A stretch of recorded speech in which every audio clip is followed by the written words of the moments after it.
Y para finalizar los comentarios, tenemos la participación de Ezequiel Cambiaso.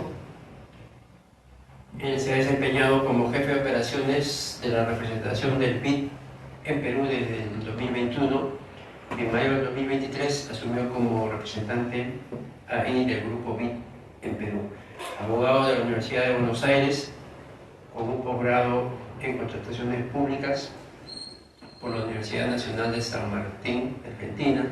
En enero del 2010 ingresó a la división de FMP-BPC del BID como especialista en adquisiciones y fue asignado a la oficina de Perú y luego de su paso por las representaciones de Venezuela y Panamá. En los últimos años se desempeñó el rol de People Manager, liderando equipos fiduciarios de Costa Rica, Panamá, México y Barbados. Antes de llegar al BID, trabajó en la oficina del Banco Mundial en Buenos Aires. Su primer contacto con los programas financiados por multilaterales fue en el año 1996, mientras se desempeñaba como funcionario público para el gobierno de Argentina, gestionando y asesorando a diferentes programas financiados por el BID y el Banco Mundial. Señor Ezequiel Cambiaso, por favor.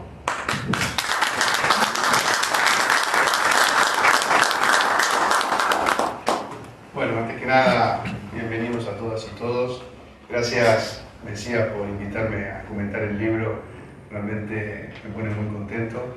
Un saludo a la mujer de Mesías. Realmente es una sacrificada, hay que aguantarlo, Mesías.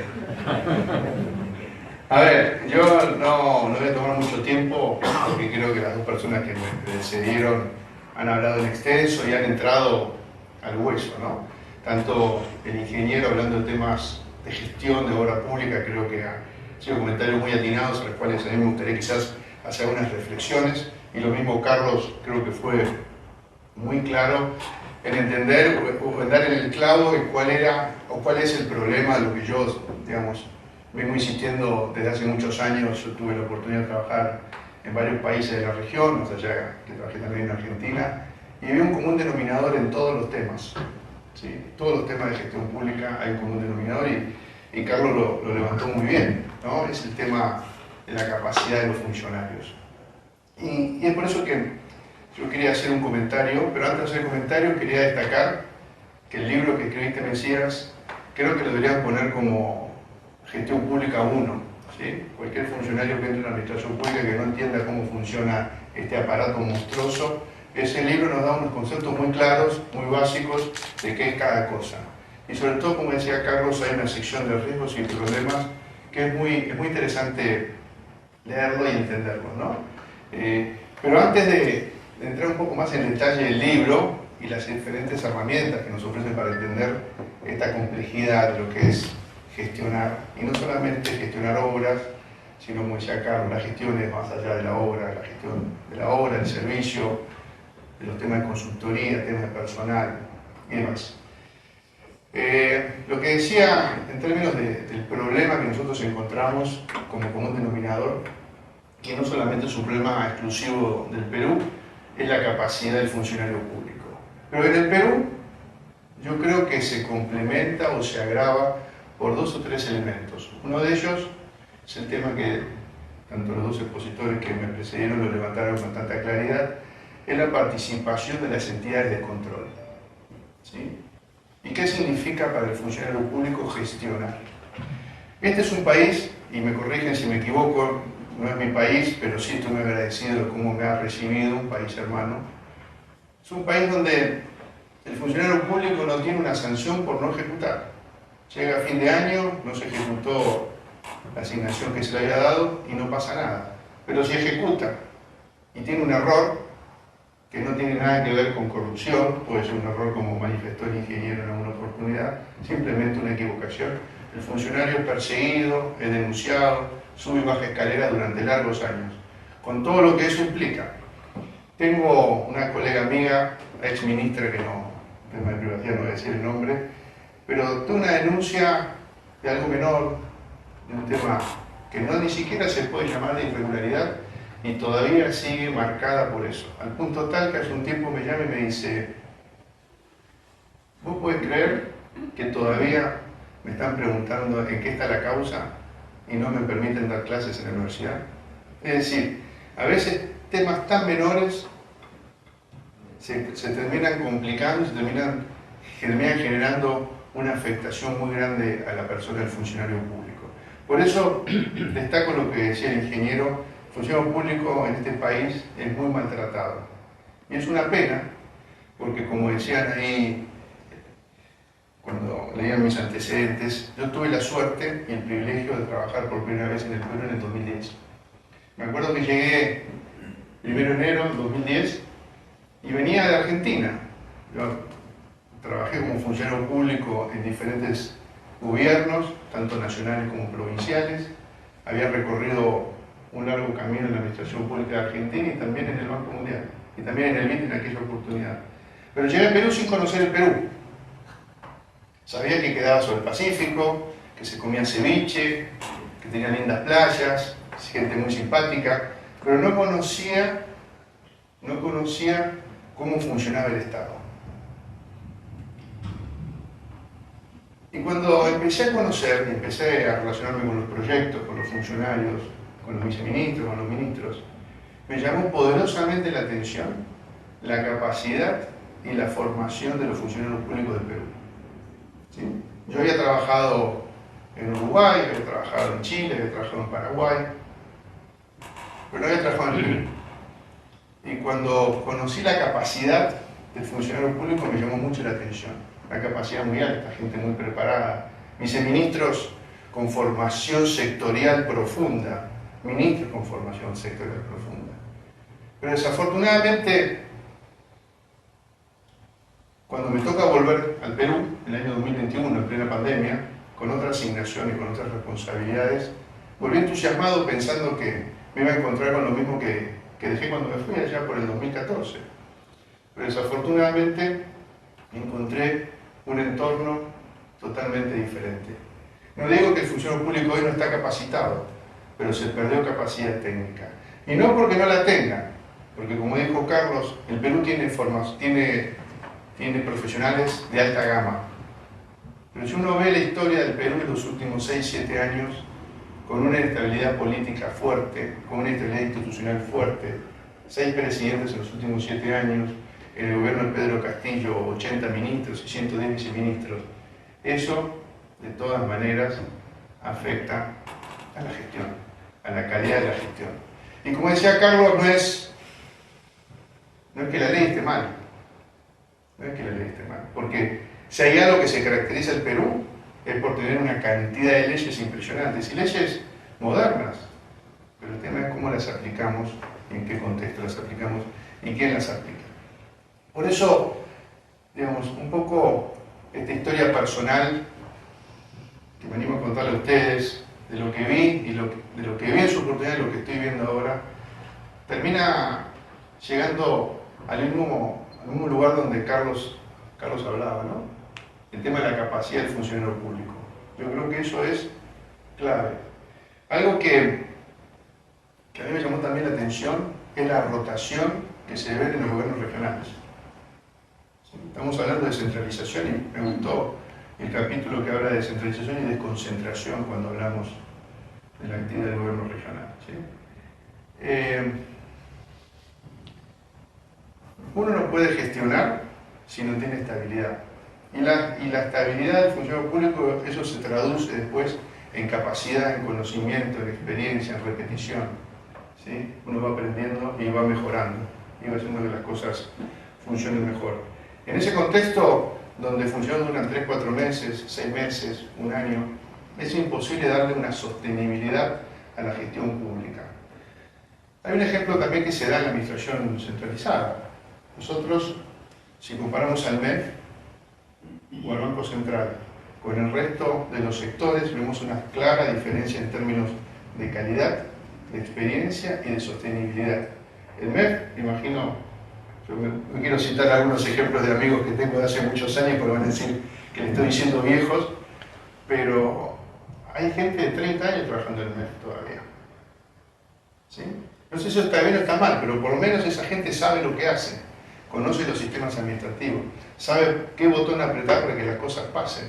Pero cuando uno va a otros sectores, por ejemplo, el Ministerio de Vivienda y Almacenamiento, va a Transporte, el MIDE es un ministerio moderno, se encuentra con funcionarios que todavía están empezando a entender cómo funcionan las cosas. Y cuando más o menos entendieron, lo vuelven a cambiar. ¿Sí?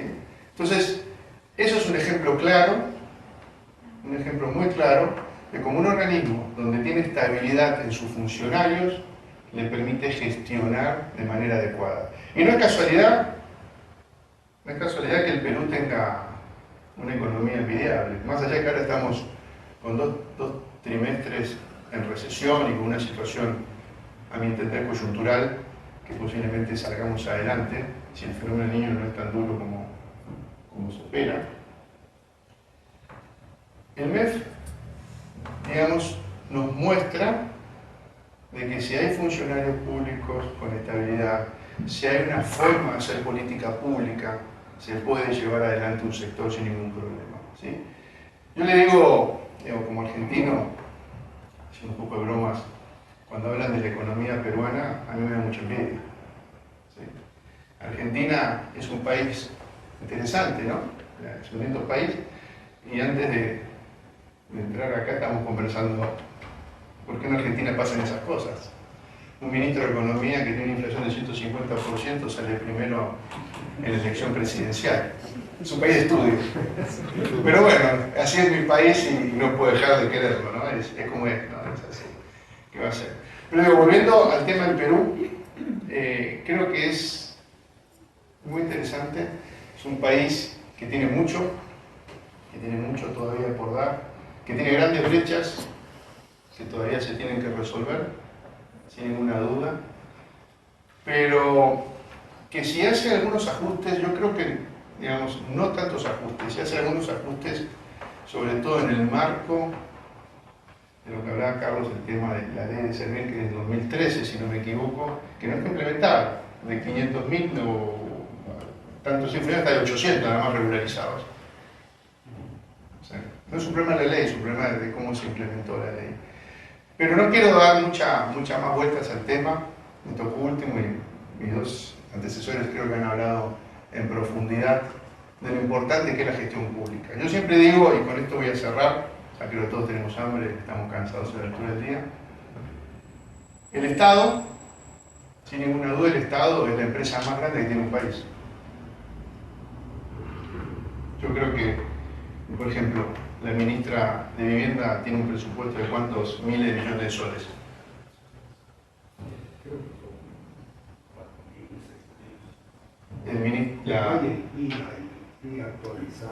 Mal contado son 4.000. El MTC, ¿cuánto tiene? Raúl Pérez, ¿cuánto tiene? Otros tantos miles de millones de dólares.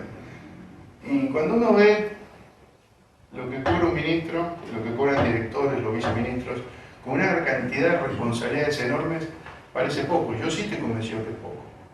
¿De qué manera yo voy a traer el talento a la administración pública? Con buena voluntad, no solamente, sino también dándole las condiciones adecuadas para que la persona pueda también desarrollar su carrera profesional dentro de la administración y cobrar por lo que vale. Eso es así. Yo siempre, y esto lo digo a modo personal, no como funcionario del banco, en los países que me ha tocado trabajar, también se da un fenómeno que se repite de manera constante, que es el tema de decir que el funcionario público tiene que cobrar poco, porque está prestando un servicio.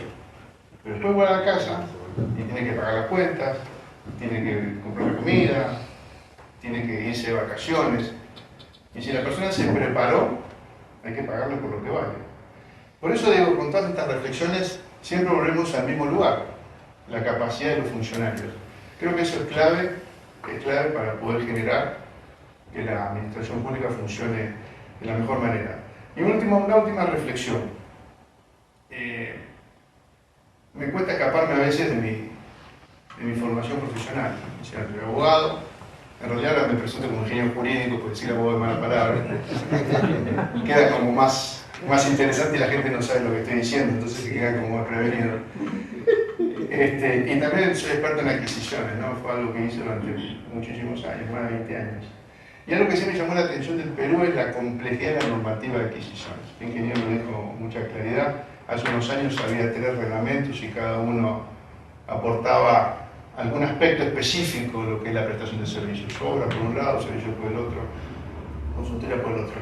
Y usted habla de una ley ómnibus. Me gustó esa definición. Es una ley que está todo en el mismo lugar y todo no es igual.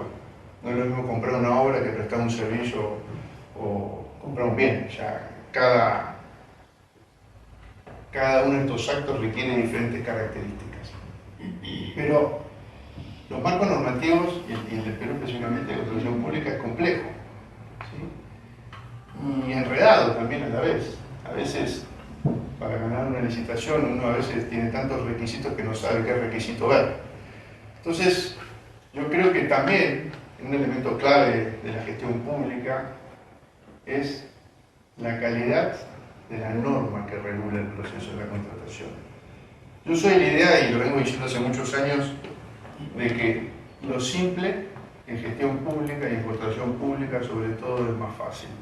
Y no solamente es más fácil, sino que es más transparente. Si yo quiero ir de este punto a este punto, solamente hago una línea, pero si empiezo a poner muchos requisitos, empiezo a incorporar variantes, reglamentaciones, llega un momento que ya no sé para dónde ir, y a veces ese no saber para dónde ir se transforma en falta de transparencia en la gestión de la contratación pública. ¿Y qué se traduce también en falta de transparencia a la hora de la ejecución? ¿Sí? Y es un elemento que también lo hemos reflejado en la calidad de los expedientes técnicos. Yo creo que usted lo dijo, ingeniero, con muchísima claridad. No es una sola causa, la que hace que a veces que la administración pública no funcione de manera adecuada. Son múltiples causas. Si uno las podría definir, y creo que en el libro me decías, las planteaste muy bien, muy claramente, como decía Carlos, es un libro simple, de muy fácil lectura, y creo que debería ser lectura obligada para todos los funcionarios públicos que entran a trabajar en la administración para entender conceptos básicos, ¿no?, de cómo funciona. Así que no quiero quitarle más tiempo. La última reflexión, o mejor dicho, la reflexión que repito de mis colegas, es que el funcionario público sí tiene que estar formado, sí tiene que tener un buen salario y sí tiene que tener estabilidad, porque eso se va a traducir en prestación de servicios de calidad para la población, porque los que estamos en el servicio público no trabajamos para nosotros, sino trabajamos para la gente, ¿sí?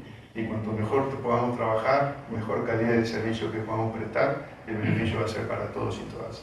Así que gracias, Mesías, nuevamente por invitarme a formar parte de este prestigioso panel de comentaristas.